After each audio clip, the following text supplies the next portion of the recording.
Good morning, everyone. Good evening, good afternoon, wherever you are, and welcome to this week's weekly energy boost.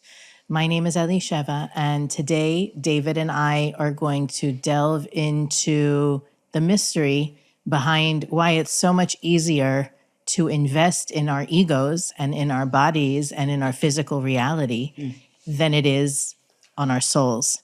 This is the week of the year, according to the Kabbalistic calendar, where the calling of our souls is so much stronger than any other week of the year. And we want to respond accordingly, deeply connecting to the soul's desires, the soul's needs and wants, and use the next 7 days to shift into a more soulful lifestyle. Weekly Energy Boost is a 7-day spiritual weather forecast where David and I and our guests aim to provide our listeners with the most powerful and practical tools to help navigate the coming 7 days. We do that by gleaning through the wisdom of Kabbalah and choosing the most powerful and practical wisdom and tools to help surf the waves of the week, whether they're lifting us up or potentially pulling us under. And inevitably, every episode offers tools and wisdom that you can use any day of the week, any week of the year. And because this week we're really being called into embracing our spiritual selves, we felt it's important to discuss and break down the challenge that each of us is handed when we enter a physical body. Our souls enter the physical body, and we forget the spiritual purpose of our lives, that our souls have been coming lifetime after lifetime for millennia with the aim of expressing our purpose, transforming our negative qualities, and sharing our light with the world. And for whatever reason, the universe is set up to distract us, to make us play with shiny objects and outdo one another and compete and feel less than or more than. And there is a reason that the universe is rigged that way. At the same time, if we are mindful, and that's one of the amazing things that the wisdom of Kabbalah shows us, is that if we are mindful, we can use the calling of our soul's desires to navigate the journey and still enjoy the physical reality while not being dominated by it. So that's our starting point for this week's episode. David, I know you just wanted to interrupt me. I was looking at you intently, listening to the words that you were saying. It's very powerful. I love this portion. I love this week's energy because you really hit the nail on the head. It's about the soul. And what does Kabbalah explain about the soul? That the soul is a vessel for the light of the Creator. The body is a vessel for the soul. And so we give so much attention to the wrapping paper, to the gift box, not the gift. And what's amazing is what the study of Kabbalah does is it helps us bypass the illusion of the body, because what the body is, it's actually it's like a virus. It confuses the soul's ability to receive the light. The body is necessary for many reasons that we don't need to get into right now. What the body does is it allows the drawing of energy, because the body has what's called the desire to receive for the self alone. So what's powerful about that is it draws energy down. However, if I just draw that energy down for myself reactively without changing any of my negativity, then I'm tarnishing that light that I'm drawing. It's very much like, I have a coffee cup here, it has some residue of coffee, it's almost done. But imagine I pour a very fine wine, a $5,000 bottle of wine. I pour wine in this paper cup that has coffee residue. I'm essentially destroying the wine. The wine, for sure. No one would ever do such a thing, right? No one would pour fine wine in a dirty glass. And so while the body has the ability to draw energy, the body should not be the receptacle of that energy, and it's the soul. And so the way we do that, and the way the universe helps us do that, is through the transformation of our fears and our reactive behavior. And what we learn in Kabbalah 1, which is all the qualities of the Creator we should emulate. And as we emulate them, it purifies the body and it allows the soul to receive this light in a clear way. And then we're guided. We're guided through life. We all of a sudden see what we need to do, not need to do.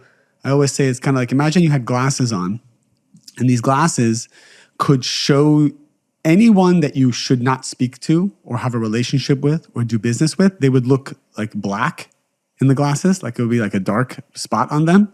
And anyone you should engage with or is meant to be part of your life, like, would shine in these glasses. It would be amazing, right? Take the glasses off, and it's usually the opposite. The people we should not be speaking to, we feel attracted to, and the people that probably are meaningful in our life, we feel that we don't want to engage with them. It's easiest to take for granted the people that are most important to And us. that's part of why, because the body consciousness, which is looking at everything through the filter of what's called our tikkun, our fears, our anxiety, our doubts, is seeing everything through that lens. And so this week, we have the power to switch roles of body and soul. I was giving a class a few weeks ago, and to a group of people who are just doing an amazing job with spiritual work. Like, they're really investing in it. I think they're in Kabbalah 2 now, but they meet every week and they talk about the lessons that they learn in class, and then they talk about how to implement it in their lives. And they said, how do we help other people in our community, our friends, like, be inspired by Kabbalah? And I shared this analogy. I said, when you are with your friends who have no idea about spirituality, and they're totally reactive in their lives, but they don't really know it, their soul inside of them, when that soul sees you, it starts screaming out to you, help me. Like, I'm suffocating in this body. This person has no idea, no consciousness. You ever seen these movies where, like, this is kind of a... I've never seen this kind of movie. There's this movie where, like, maybe, like, there's this, like, serial killer, and he kidnaps someone and keeps this woman down in the basement, right?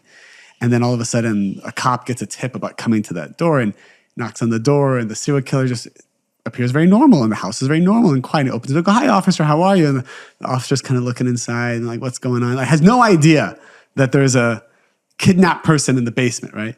And the kidnapped person hears the officer and starts screaming, like mumbling and, like, wanting to get the attention of the officer. This is very much what happens to the souls of people that we know who have no consciousness or don't have spirituality. The soul is calling out, saying, inspire him, inspire her. Like, I need help. I want to breathe again. And so what our work is in this world is, how do we inspire people? As we have good consciousness and as we work on ourselves, we awaken other people's souls. This is what happens. And their soul becomes stronger than their body, and then they have this inkling to want to get involved. I've seen this all the time with Kabbalah students. How do I get my family member involved? How do I get my friends involved? You don't get them involved. You just shine so brightly that it strengthens their soul. It speaks out to their soul, and eventually something happens, and there's an opening. And this week, that energy is very prevalent to awaken souls. There's a teaching that I love that is about this, but at the same time, people think it's about something else. And the teaching is, the Zohar says it very clearly, and Rabbi Isaac Luria, who's one of the Kabbalists who actually shines the most light on the journey of the soul, and we share a lot of his teachings on the podcast as well. He says that at the beginning of the year, the Kabbalistic year, how much money you're going to make is determined for the year. Yep. And there's different intervals where you can affect that. You can change the destiny of that, but there's a determination. Right. It's like your capacity to receive is determined. Beautiful.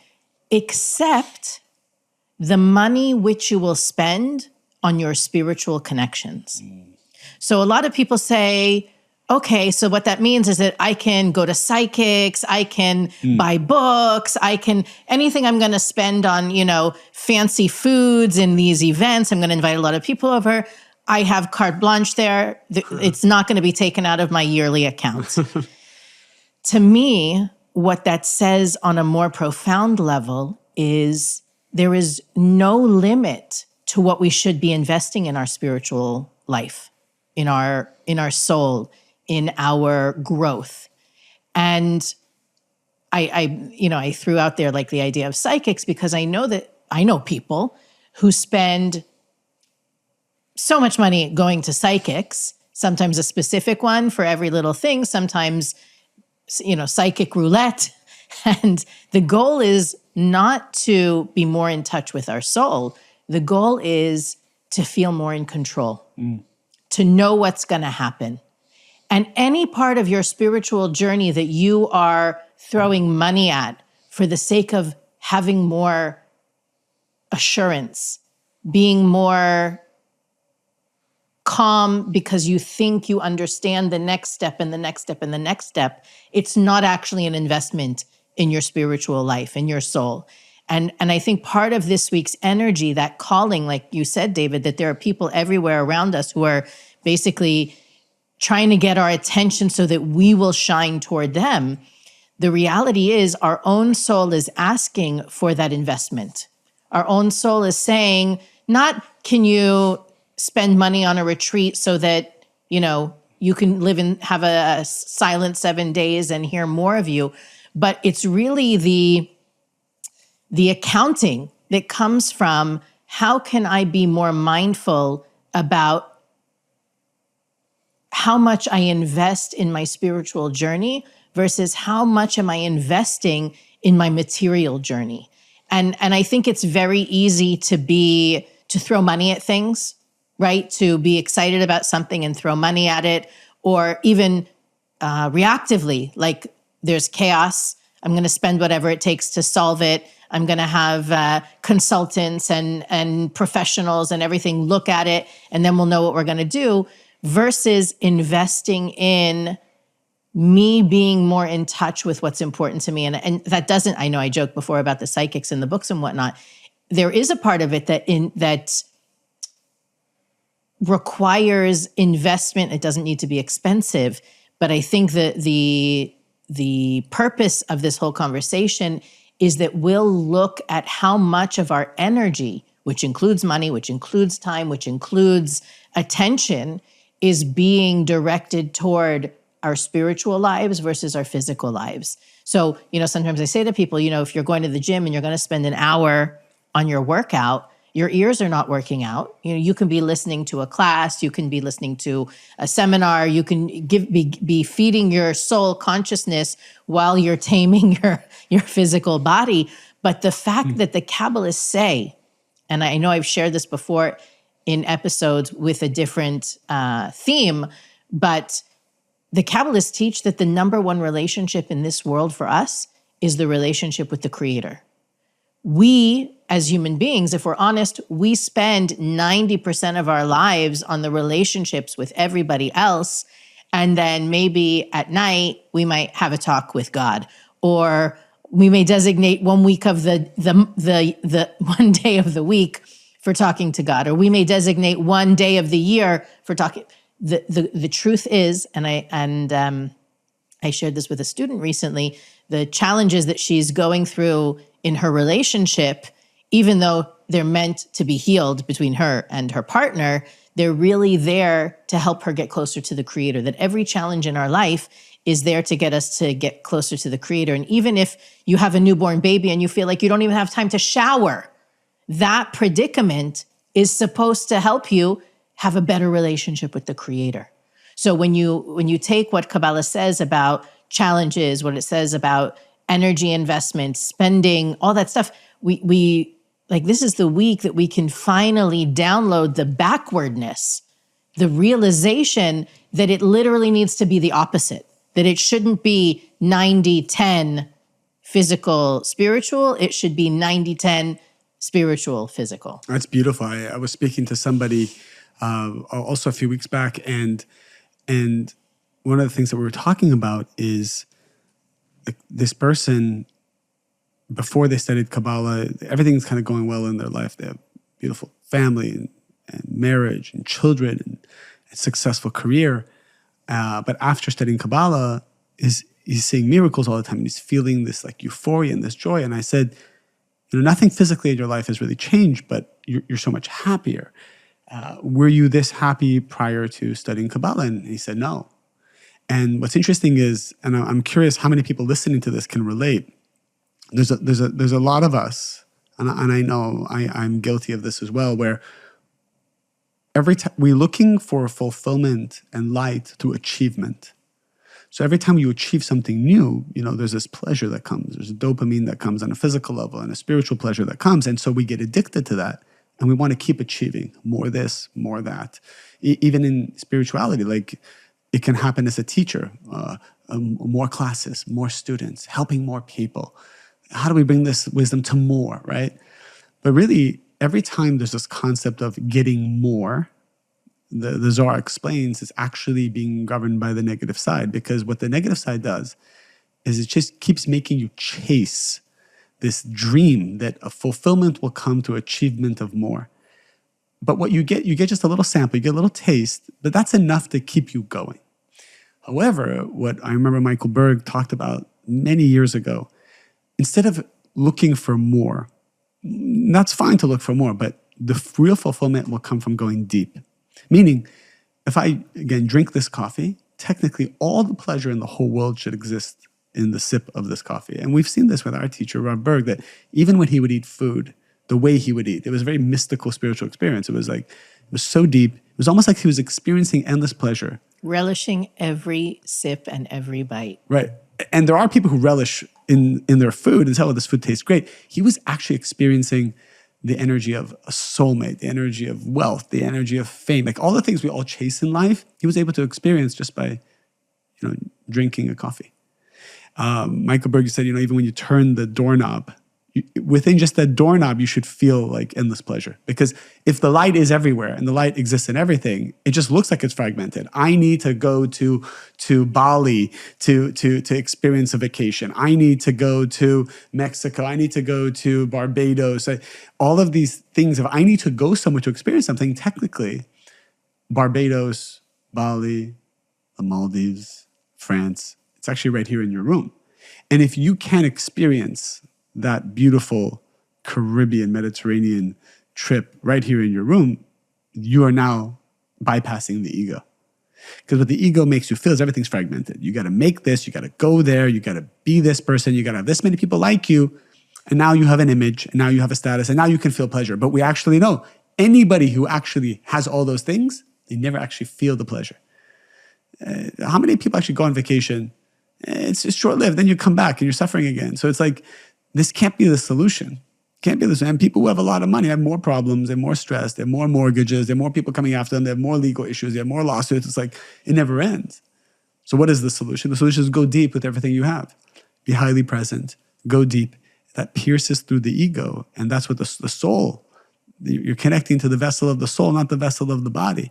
And I try to do this just to stop throughout the day and just look at something, any object in front of me, and try to feel layers and layers of energy in that object. Pierce, go deep, not wide. Go deep, not wide. And this is something that I think this week especially we have the support to do. Where in your life are you just constantly eating a bite of the muffin and moving on? Like take a bite, moving on. Take a bite, moving on. It's draining. Be committed. Be committed to finding depth in whatever you do. Feel the light, and then you can move on. Why is it so difficult to go deep, to be present? I feel like no matter how spiritual we are, it doesn't get any easier to be mindful, to be conscious, to be present in a conversation, on a vacation. There's so many, I talk to people who've been doing this work for 20, 30 years, and it's still difficult for them to be where they are now. Sure. Or maybe I won't say you. It's difficult for me. After 20 years, in fact, I find myself like, there's so much overstimulation. So the Satan, the negative side, is figured out, if I can keep you overstimulated, we will always go towards pleasure and away from pain. And so what overstimulation does is it gives us such great bits of energy that we don't really feel incentivized to go deep. One of the most powerful tools in Kabbalah is called hidbodedut, which is deep, isolated prayer. And what happens is, if you sit by yourself and you talk out loud to the universe, to the creator, in whatever you want to say, whatever language, whatever you pray for, whatever you ask, you will see it is incredibly difficult to do that. And for the first 7 minutes, all the negative forces are attacking you. You feel like you have massive ADD. You feel like you just want to look at your email, answer a text, focus on a problem you have. You don't want to sit there for 7 minutes. If I asked you to watch a famous Netflix show, you could sit there for 3 hours and binge watch. But to actually sit and go deep inside your soul, all the negative forces attack. And why do they attack? Because negativity needs its energy to survive. And when negativity sees that you are revealing light, you are connecting to the soul, they attach themselves to you because they want to benefit from that energy as well. This is why anytime you're about to do something good, the negativity comes. Anytime you're going to do something spiritual, the negativity comes. Anytime you open up the Zohar and you want to read or you want to scan, it's very powerful. The negativity is going to come. It's easier to read People magazine. Just open up the People magazine. It's like, so right away, there's no negativity. There's no negative forces telling you to put it away and not deal with this right now. But every time it comes to something soulful, the negative forces come. And my rule is, I've learned this from our mentors. First 7 minutes, the negativity is going to come. Just let it come. Don't react to it. If you can stay consistent and push through, you break through, then it's like cold water. In the first 45 seconds, your body is screaming, and then it becomes warm. But the water temperature didn't change. It's because you overcame the negativity. So now it's warm. Now you're entering the tree of life. Your body's gotten used to it, or whatever it is. You've overcome body consciousness, and now you're connected to the soul. For the people who are listening that have a spiritual path or on a journey, this is not the first episode that they're... First of all, if it is the first episode you're listening to, welcome. You picked a great one. For those of you who've been listening for a period, David, I'm thinking about how we can help our listeners identify where we are putting the physical before the spiritual, right? Especially since even, if you've taken Kabbalah 1, you already have a bit of a practice implemented. No matter how many years you've been doing this, even if you've been studying other spiritual practices, there is already a habit there, or you can definitely look and say, oh, I'm better than I was 5 years ago. But we want to respond to the calling of the universe this week and take it to the next level. So what's a good way for them to diagnose the areas of their lives or the situations or the relationships where they're putting the physical before the spiritual? It's a beautiful question. And basically, anytime you use anything in the physical world to make an identity for yourself, it must eventually dissolve or crumble.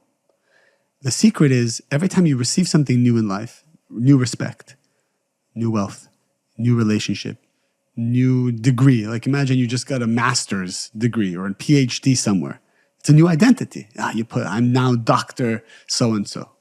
You have to immediately dissolve this identity. You can put it on your social media, no problem, but you can't take it seriously. You cannot believe you are Dr. Like you are the person who is just a vessel for the light of the Creator. But as soon as you get energy from those things, you're no longer putting the Creator first. And whatever you put in front of the Creator dissolves because there's no light going to it. There's no energy going to it. And so the exercise I told one of my students to do recently is, I said, visualize not having all the things that you have. Visualize not even having a family. You live vicariously through your children, and they make you proud. Your wife, your this, your money, your company. Because it's interesting, I have people who go through legal challenges and they're going through things that threaten the livelihood of their business. So what do I tell them to do? I said, visualize not having the business. I said, why do you think they're coming after you? They're coming after you because you're so attached to it. Lose your attachment and the negativity leaves. Then people always say, well, if I visualize losing everything, am I not creating that reality? This is something we need to clear up. When you visualize something proactively, to reduce your attachment to it, this is very positive. Not like doomsday, and like thinking of worst case scenarios because you're freaking out about something. So this is what we need to distinguish. When you choose to do something proactively, you are protected and it's revealing light. If you're just going through your day and anxious, negative thoughts are bombarding you, are intruding into your mind, this is coming from the negative side. And if you entertain those thoughts, you will manifest it.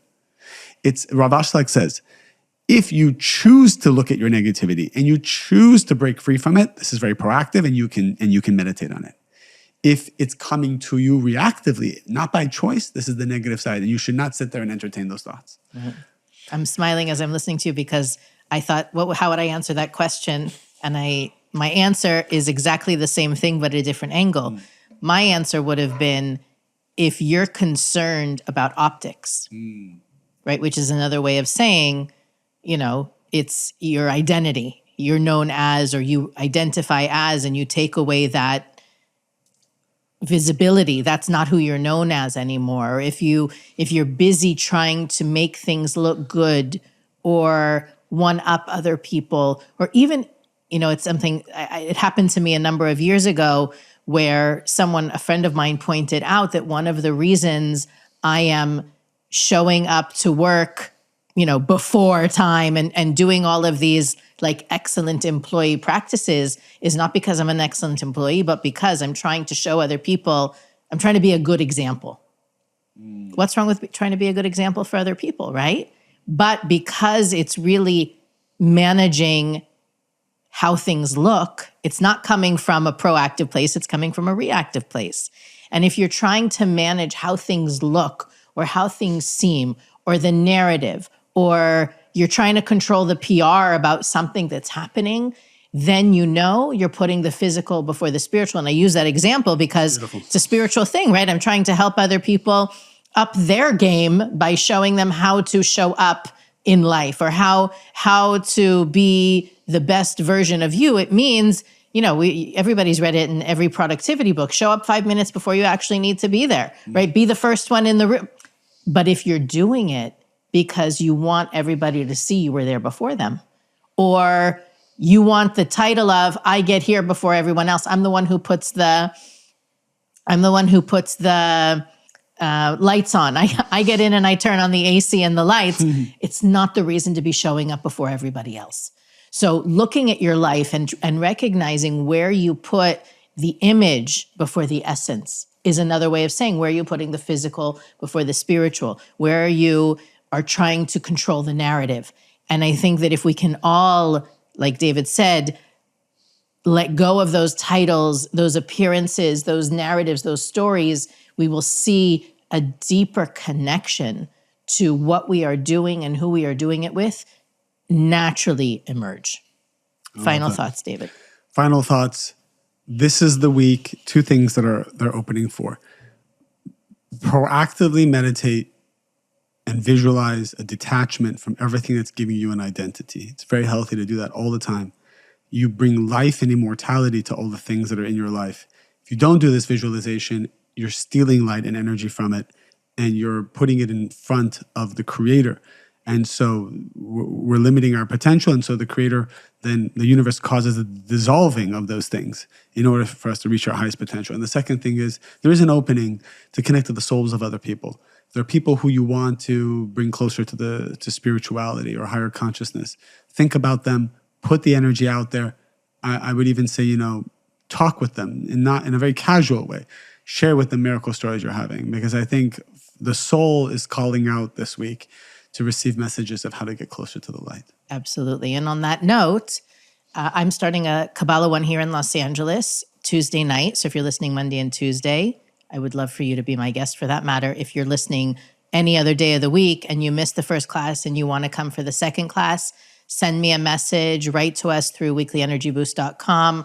I would love for you to be there. And if you're hearing this and you're like, I don't live in Los Angeles, we just started an online version of the course. I can send you the link as well. So message us, get in touch with us. I'm happy. Our team is very excited to support you if you are ready to answer that call. Or if to David's point, if you feel like you've reached out to people and they are ready, they live in LA or they live anywhere else in the world, we still have that link on weeklyenergyboost.com so you can find the closest level 1 course to take or the one that is in your native language. So definitely check that out, weeklyenergyboost.com. That's where you'll find all the things we think are important for our listeners to know about, as well as you can send us a message through there and click the donate button and support our podcast. 2023 was an amazing year for our support, and we're hoping to continue to grow with you while you like, share, rate, and review this episode, our podcast, subscribe. And as always, have a fabulous week. We'll see you next time on the Weekly Energy Boost.